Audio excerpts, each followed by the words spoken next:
Welcome to my ultimate PvP Begetter guide. It is one of the top tier choices in the current meta because it has high survivability while still being able to do massive damage to enemy DPS. It is great at defending and taking care of annoying threats like Thanatos. I was able to pilot this build to a top 50 placement last 6v6 season, and I still think it is a great choice for the next season as well. In this guide, we'll be going over skills, runes, stats, and equipment. We'll also be reviewing some key gameplay mechanics at the end, so don't miss it. Let's go over where to put skill points. In the first section, I take Loud Exclamation for the free strength buff, and change Cart to combine with Cart Boost for the extra speed. You can put the rest anywhere you want since the remaining skills don't really affect PvP. In this section, we take 3 points in Call Homunculus to get Leaf and Vanilmirth. You also only need 1 point in the Resurrect skill since the Homunculus no longer die. Life Psychic is essential to buffing your Homunculus damage, so make sure to max this out. Since we are not going to use Acid Demonstration, I put the rest into the passive abilities that will add to our damage, and Pharmacy in order to eventually get MP Potion cast. Here, we max out Hellplant, and the passives that will strengthen all our summons. Chemical Protection is nice to have so you don't have to use Eggshell Buoy for headwear. An MP Potion can help restore SP when it gets drained by annoying classes like Soulbinder or Runemaster.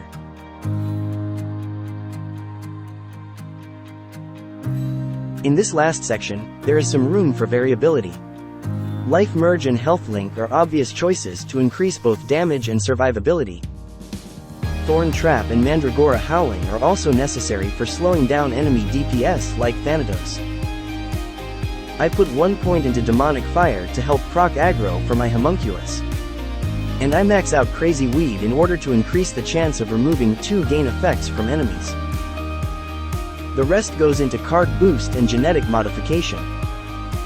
You could reduce the skill points in Crazy Weed or Demonic Fire to place elsewhere if you prefer, like maxing out Genetic Modification instead. Runes. Overall, we take the runes that will increase survivability and pet damage.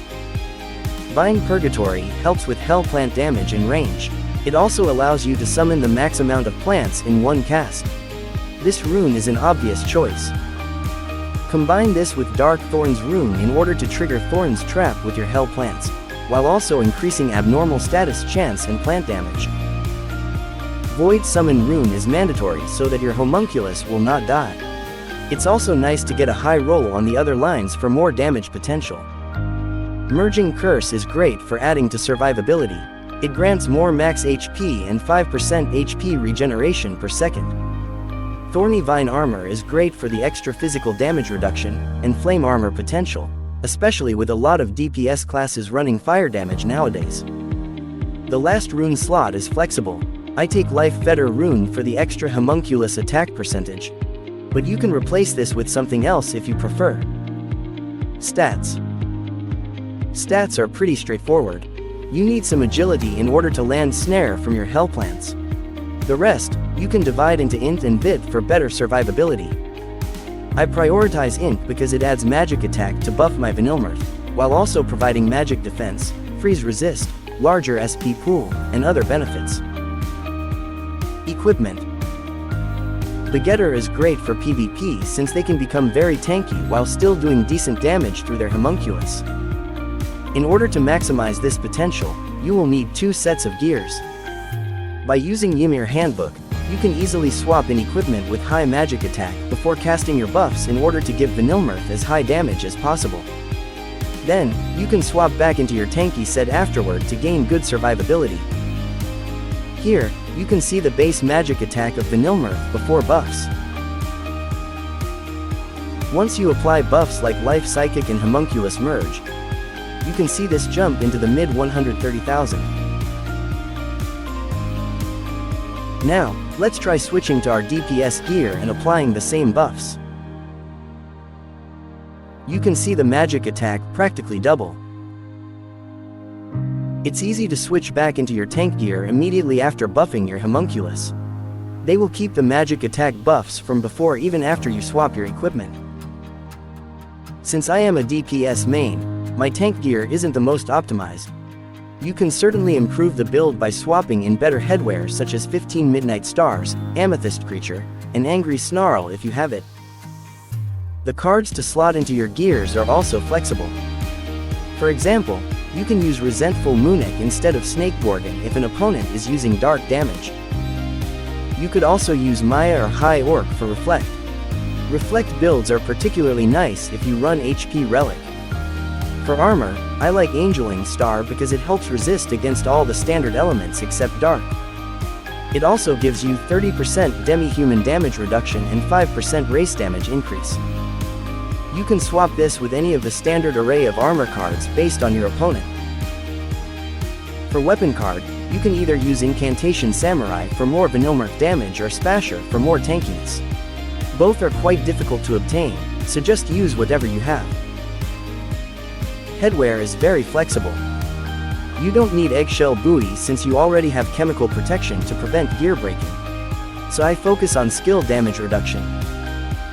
For headwear card, you can use the standard Nightmare if you are getting slept, but otherwise I prefer Dark Illusion Star for the fixed cast time reduction because some of our buffs have built-in cast time. For ancient relics, there are several good options here. You could use True Sight in order to see oncoming enemy DPS, HP Relic for extra tankiness, or Cast Time Relic so that you are no longer susceptible to spell break, and gain pretty much instant cast for your buffs. For Oracle Mirror, you could use Oathbook. This is currently easily obtainable with the 15 equipment voucher. However, if you have the option to get a 15 stick of Wicked Thoughts, the penetration does better for increasing Vanilmirth damage. I also take Meteorite Armor for the defensive Oracle Mirror for the extra stun and freeze resist. Just a quick reminder to also prepare magic attack gear to equip with Ymir Handbook before you buff Vanilmirth. It's relatively easy to get ancient gear with high magic attack rolls such as with Nightmare Origin and Floral Hairclip. You don't need the PvP line from the advanced gear versions, so you can farm them by raiding the higher Rift dungeons to get free tokens to exchange if you don't have them. Gameplay. The key to playing Begetter is staying alive while letting your immortal pets kill your opponents. But since you cannot directly control your homunculus, you have to first understand how to get them to attack your desired target.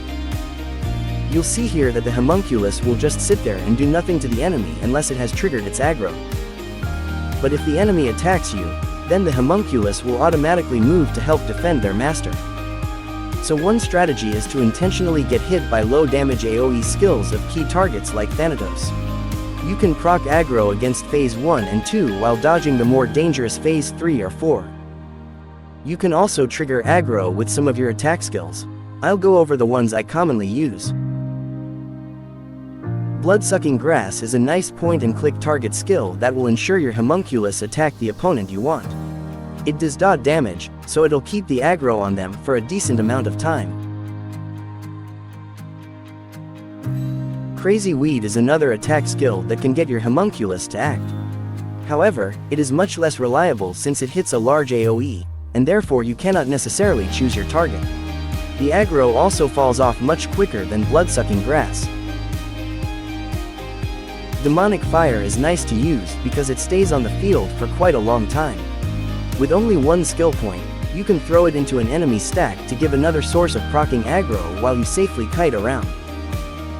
The downside is you cannot move the fire once it's been cast. So it's not as good against moving targets. The best uses are placing it in enemy backline and orb spawn locations where you expect people to be for an extended period of time. Hell plants are also a great source of getting your homunculus to attack.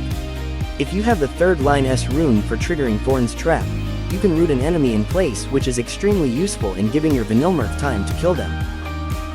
You can also easily control choke points in orb collections by good preemptive hell plant placement. Lastly, I just want to point out the usefulness of Mutant Mandragora and Mandragora Howling. Although it doesn't proc the aggro of your homunculus, it adds cast delay to opponents' skills, which is very useful. In the current meta, it completely slows down the Thanatos phases, which makes survivability against them much easier.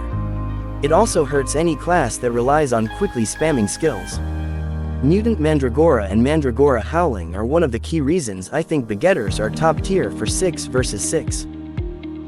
Well, I hope you enjoyed this video. I look forward to meeting you all in the next PvP season. As always, feel free to find me on Discord or in-game if you need further help with your build. Until next time. Goodbye.